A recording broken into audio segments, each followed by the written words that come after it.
We read how God will pour out 7 final judgments, 7 bowl judgments to plague the beast worshipers and wreak havoc on the ecosystems of the world, causing men to blaspheme God.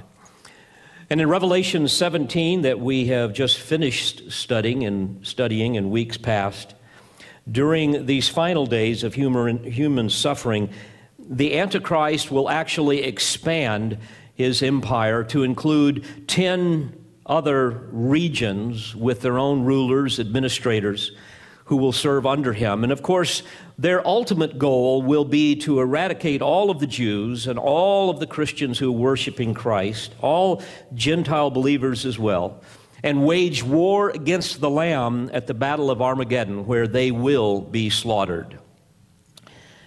Keep in mind that Satan's consuming passion this very day is to prevent the coming Messiah King from fulfilling his promises to his covenant people Israel and establishing his glorious kingdom upon the earth.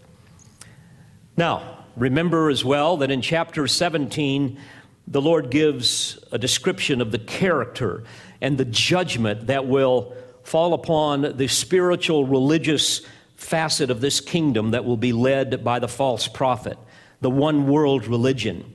And now we come to chapter 18, where he gives us a description of the character and the judgment of the political, commercial component of this coming kingdom led by the Antichrist, which will include a one world economy. These events in chapter 18 will occur just before the 7th bowl judgment. The 6 prior bowls will encompass the last few weeks and even days and hours. And then the final fall of Babylon will culminate in the 7th bowl, which will lead to the killing fields of Armageddon in the final hours just before the Lord returns. May I remind you of those bowl judgments in chapter 16. There will be loathsome and malignant sores upon all who worship the beast. The second bowl will be the oceans turning into blood like that of a dead man, and every living thing in the sea will die. The third bowl will befall the fresh waters of the world with the same fate, where they will become toxic.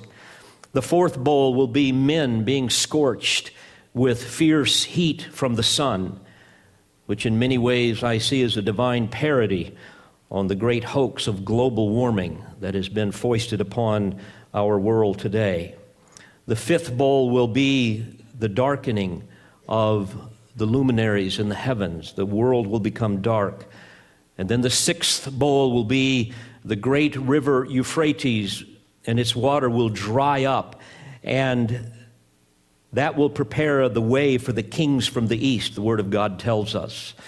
Even as God parted the Red Sea with the dry land and thereby lured the Egyptian charioteers into a watery tomb some 3,456 years ago, so too, once again, the Lord will lay another trap for the enemies of Israel by drying up the river Euphrates, and they will come into the land of Israel and be destroyed. And dear friends, at this point, Babylon the Great will fall, as we read here in chapter 18. The long-awaited climax of divine wrath will be poured out in the seventh bowl, which will include a devastating earthquake accompanied by massive 100-pound hailstones that will devastate the earth. Now, I have divided chapter 18 into 5 sections to help us understand the nature of this final world empire and God's judgment upon it. The first section will be the one we will look at this morning. We will see, first of all, its doom. Secondly, its danger. Thirdly, its deeds. Fourthly, its dirge.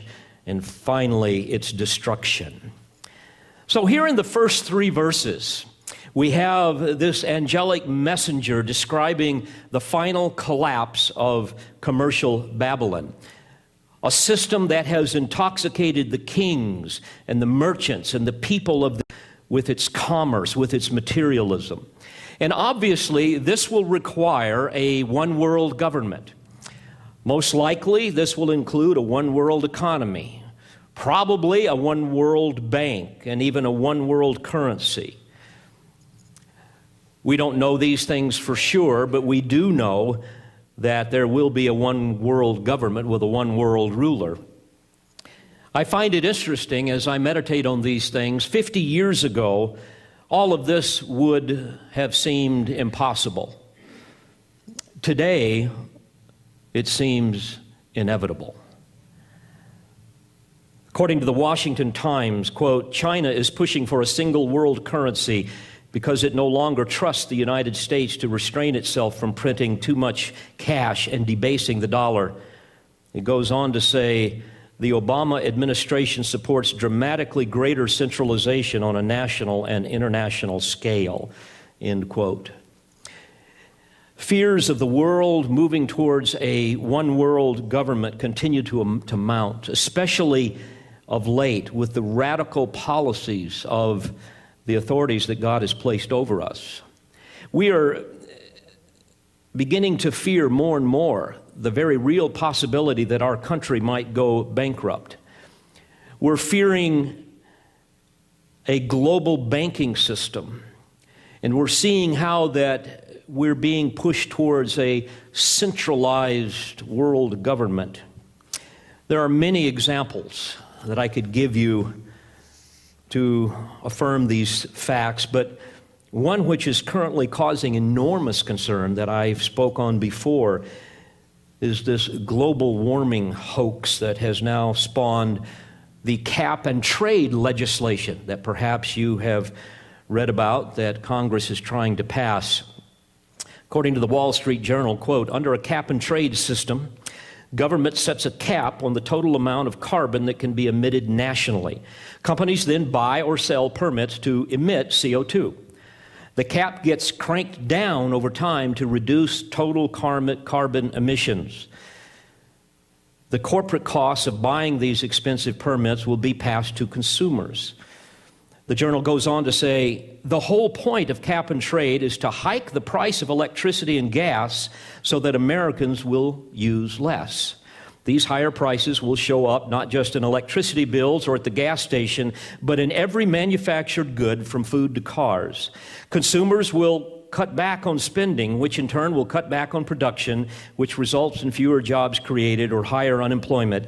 And some companies will instead move their operations overseas with the same result, end quote. The implications of these things, dear friends, are staggering. And I want to give you just a little bit of an example so that you see how very real and how very probable it is that we will move towards a one-world system. Perhaps you've heard of the Copenhagen Climate Treaty. If you haven't, you need to read up on it. You won't hear much about it on the news. According to this treaty, they audaciously state, quote, industrialized countries have a dual obligation under the treaty, representing their overall responsibility for keeping the world within the limits of the global carbon budget and ensuring that adaptation to the impacts of climate change is possible for the most vulnerable. This dual binding obligation takes the form of emissions reductions as well as the provision of support to developing countries, end quote. And as you study it, they have two stated goals. Number one, the transfer of wealth from industrial nations to developing countries, which translates into global socialism, where the United States helps these other developing countries. And then secondly, to dictate energy use and consumption to industrial nations. And of course, that would be ruled by the United Nations and move us ever more towards a global dictatorship. Lord Christopher Monckton, the former advisor for science policy to the former British Prime Minister, Lady Margaret Thatcher, believes that if the United States signs any climate treaty